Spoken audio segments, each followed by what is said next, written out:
据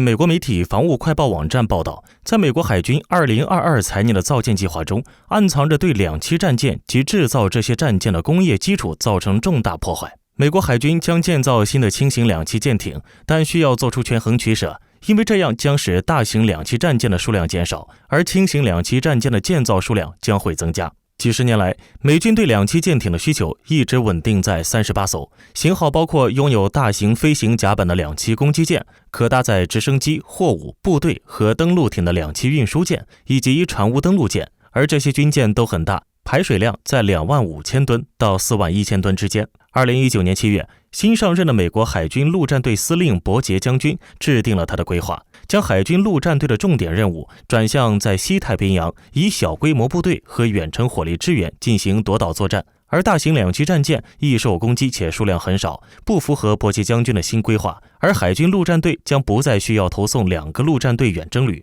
也将不再参考38艘两栖舰的需求，而规划要求建造大量新的轻型两栖舰，因此削减大型舰艇板上钉钉。根据美国海军最新的计划，将现役或削减的舰艇包括9艘自由级滨海战斗舰、5艘提康德罗加级巡洋舰、10艘圣安东尼奥型两栖船坞运输舰、哈布斯费里级或惠特贝岛级两栖舰各2艘、2艘蒙特福德角级远征转运码头舰。在削减或退役的舰艇之中，两栖作战舰艇占据了16艘之多。总的加起来，这些两栖舰艇的退役总吨位超过了40万吨，远远超过很多海军现役两栖作战舰艇的吨位，也甚至超过一些国家的总舰艇吨位。那么，削减的万吨级两栖舰有什么特点？在美国海军之中扮演着什么角色？今天我们就来聊聊蒙特福德角级远征转运码头舰。蒙特福德角级远征转运码头舰共有2艘，在美国海军中扮演着非常关键的角色。一种是福特蒙德角级半潜船，另一种是刘易斯 B 普勒级远征移动机舰。这2种船的排水量都在8万吨上下，它们也是当今世界上最大的常规动力舰艇。之所以说蒙特福德角级非常重要，是因为它对美军远征能力的作用。冷战结束后，美军逐步实施由海向陆的战略，要求部队能从公海上发起灵活的远征。但由于曾经的强大对手苏联不复存在，一些国家已经不愿意让美国继续使用他们的基地，而且此起彼伏的地区冲突也表明，美国的一些盟友或伙伴因为战火会波及自己，所以在向其提供基地的方面就显得很犹豫。为降低对东道国基地的依赖，美国海军提出了海上基地概念。所谓的海上基地概念，就是建造一种巨大的可以容纳 C-130 级飞机起降的巨型浮岛。但经过仔细论证之后，美军最终得出的结论是，浮岛基地目标特征大，生存能力差，因此美军对海上基地概念进行了改良，提出了海基能力概念。海基能力概念简而言之，就是把浮岛基地转化为船族形式。整个船族包括大型车辆滚装船、两栖攻击舰、船坞运输舰和作为连接器的远征运转码头舰等等。远征运转码头舰是一种高度灵活的船舶，其任务是提供从海上到岸上的物资转运，支持广泛的军事行动。该舰拥有车辆集结待命区、舷侧斜坡、大型细流装置、油水储存设备、起重机、注塑模块、医疗设施、直升机着陆点和3条气垫登陆艇通道。舰体采用浮装式技术，部分船体可以潜入水下，便于货物和船只的转运。作为一型现代化灵活的海上平台，可对不同阶段的作战任务提供支援。远征转运码头舰可以使美国及其盟国更有效地利用国际海域，可显著减少对国外港口的依赖性，并在缺少港口的情况下提供相应的保障。这使得在执行灾难响应任务和为岸上的海军陆战队员提供保障方面显得作用巨大。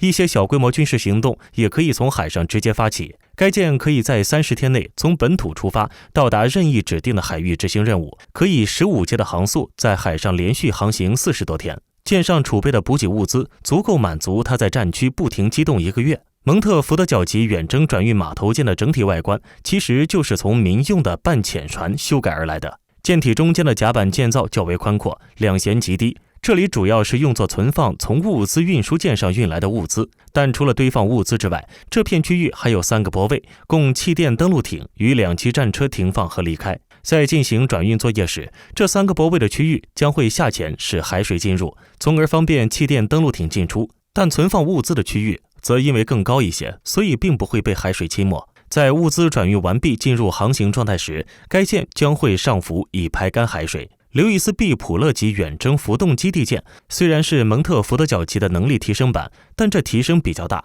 排水量直接飙升到了 8.7 万吨级，连英国的伊丽莎白女王级航母也没它大，但它的造价却低得惊人，只有 1.35 亿美元，甚至比蒙特福德角级还要便宜。而且首舰从2013年11月开工后1年就下水了，半年后开始服役。如此低廉的建造价格和极快的建造速度，除了采用民船标准外，还因为其是在民用阿拉斯加级邮轮的设计基础上修改而成的，拥有成熟的建造工艺和设计图纸，也节省了大量的资金和时间。刘易斯 ·B 普勒级远征浮动基地舰从外观上看，似乎就是在蒙特福德角级半潜船的基础上加了一层甲板，用于停放4架直升机，这也使得它拥有半潜下沉的能力，用于释放气垫登陆艇和携带的扫雷水翼艇。可是虽然该舰拥有比蒙特福德角级更强大的运输能力和成为海上基地的能力，但其自身却异常脆弱，全舰除了几个固定机枪外，竟然没有安装任何自卫武器系统，这使得其在奔赴已经反舰武器横飞的波斯湾地区时，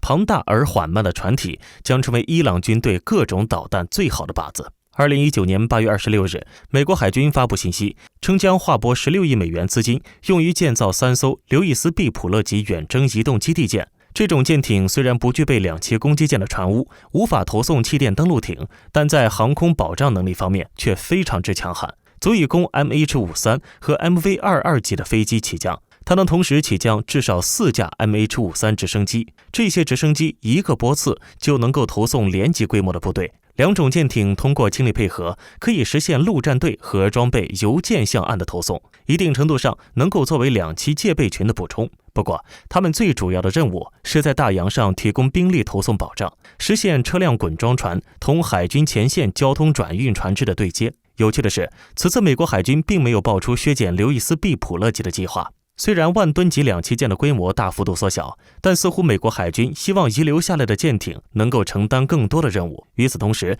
美国海军开发了分布式杀伤作战概念，而该概念后来又发展成为现在的分布式海上作战概念。所谓分布式海上作战概念，就是要实现凡船皆可战的作战憧憬，而2栖船坞运输舰也将在这种作战形势下扮演一定的角色。根据美国海军作战部长2022年2月18日发布的舰队规模目标，预计将建造超过30艘轻型2栖舰。轻型2栖舰的排水量为4000吨，配备有40名舰员，航渡速度为14到15节。每艘轻型2栖舰将搭载大约75名海军陆战队员及其装备，大约相当于2个排的兵力。9艘轻型2栖舰将编成一个中队，每个中队用于为一个陆战滨海团提供投送服务。之所以会研制轻型2栖舰，是因为美军认为，随着对手的反介入及区域拒止能力越来越强，在其滨海作战已经越来越困难。如果将大型2栖舰艇派遣到这些区域，无疑将面临巨大的风险。